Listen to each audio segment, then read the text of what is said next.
Hi, I'm Alexander Shin. This is how I went from being a dismissed stepdaughter to owning one of Asia's premier luxury hotel chains.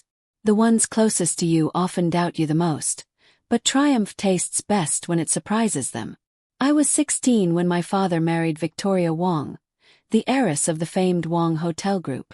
From the start, she made it obvious I wasn't part of her family's future.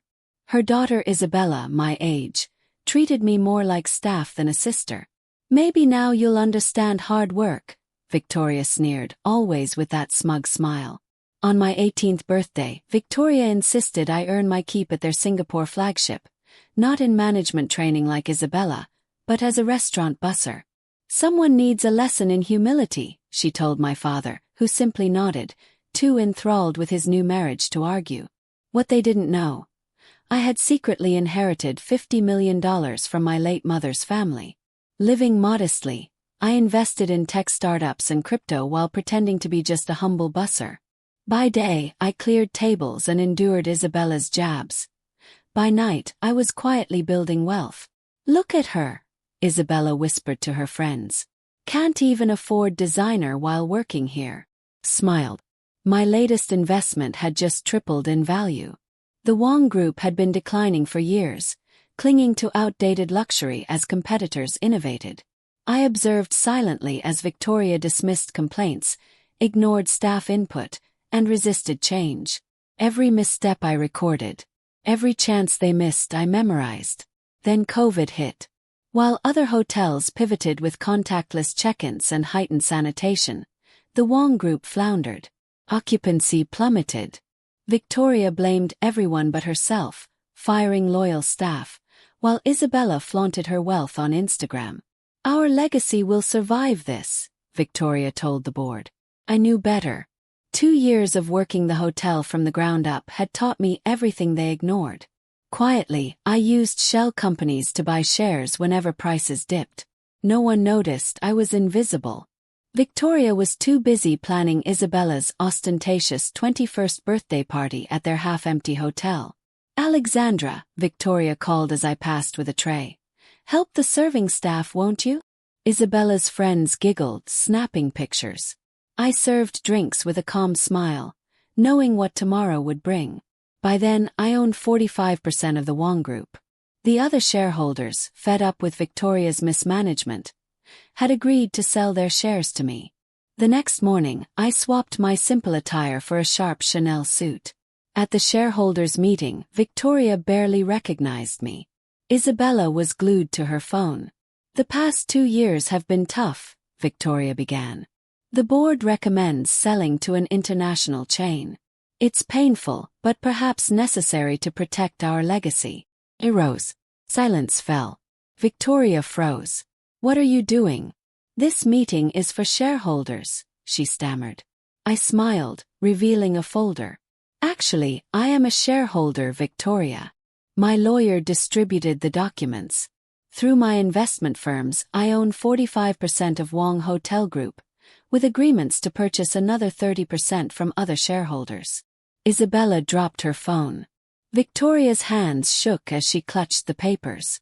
This is impossible. You're just a busser. I finished for her. That's where you were wrong. While you guarded your legacy, I built my own.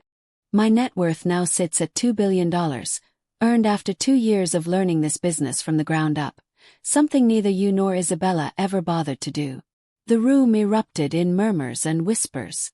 Board members exchanged glances, some nodding in approval. Isabella turned ghostly white, clutching her mother's arm.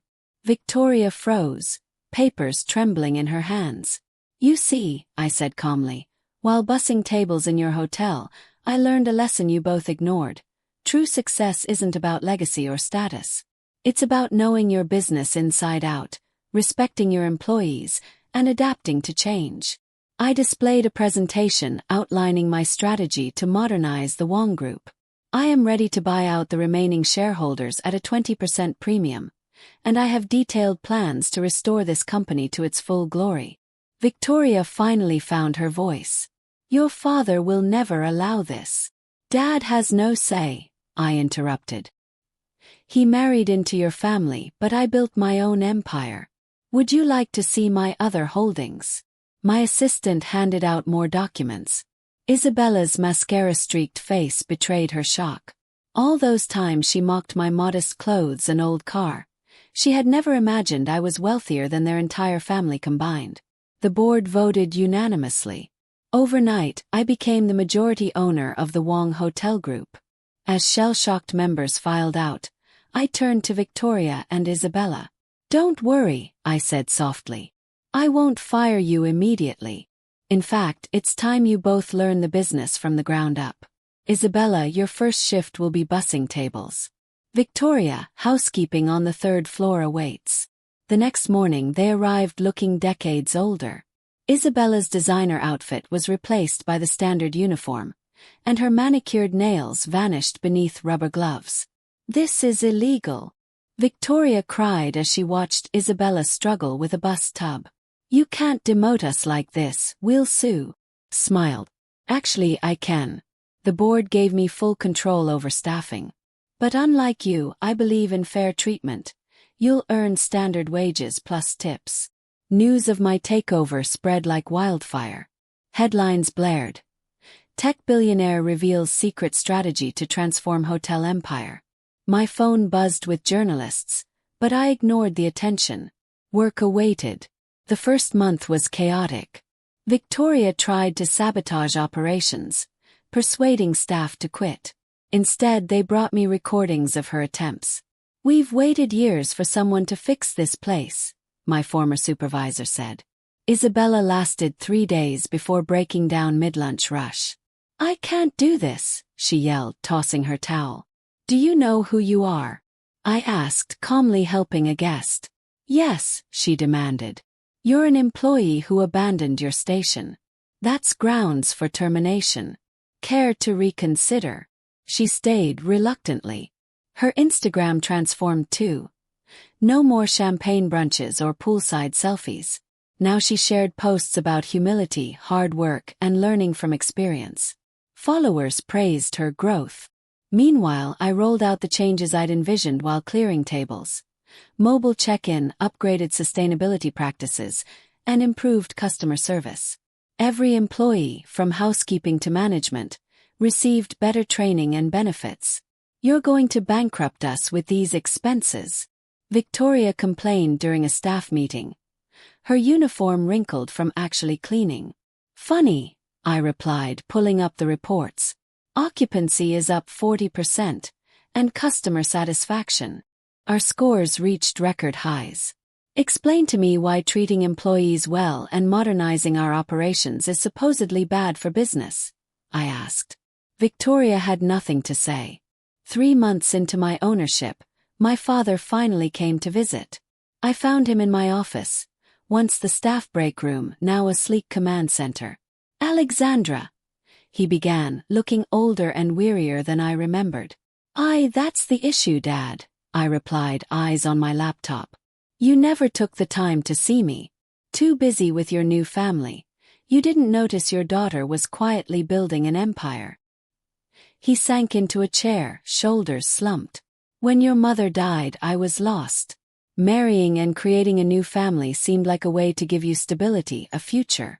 I never realized I didn't need your help. Or that your stepmother would treat you so cruelly. I failed you utterly," he said, tears welling. For the first time in years I saw my father, not the man who abandoned me, but a man broken and lost, trying to find his way again. "You did fail," I admitted. "But it's not too late to rebuild, if you're willing to earn back my trust." He nodded eagerly. "Anything will work." "Yes, I need a new maintenance supervisor. Someone with engineering skills like yours. But you'll start at the bottom like everyone else." He smiled through tears. "When do I start?" Over the next year, the Wong Hotel Group underwent a remarkable transformation. We acquired and modernized boutique hotels, preserving their character while improving sustainability. Employee satisfaction skyrocketed, and turnover dropped to record lows. Victoria eventually resigned, unable to adjust to taking orders from her former stepdaughter. Last I heard, she's living modestly and writing a memoir about losing everything. Isabella surprised everyone by staying. She worked her way from bussing tables to managing the restaurant, earning each promotion through merit rather than privilege. My father thrived in maintenance. Staff adored him, and he seemed genuinely happier with a wrench than in a business suit.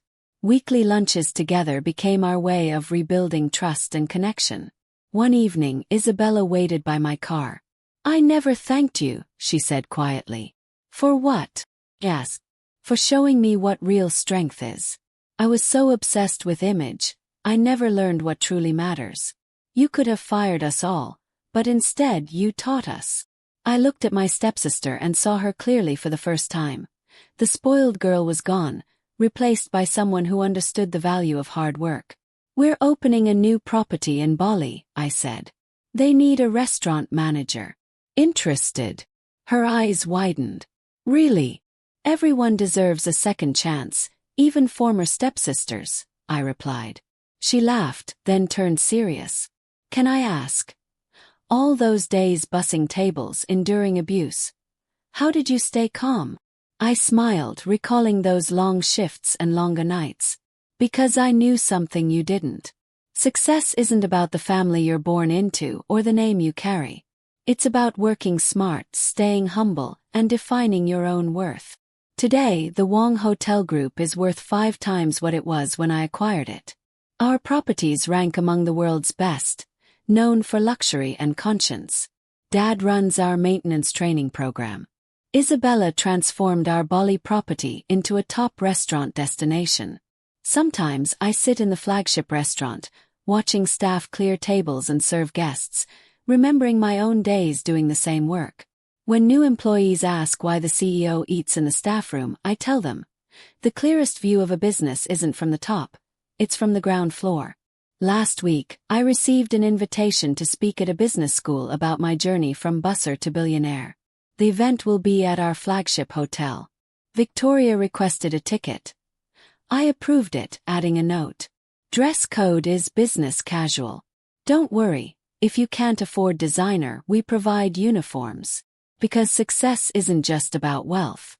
Sometimes it's about teaching those who once looked down on you to look up way up.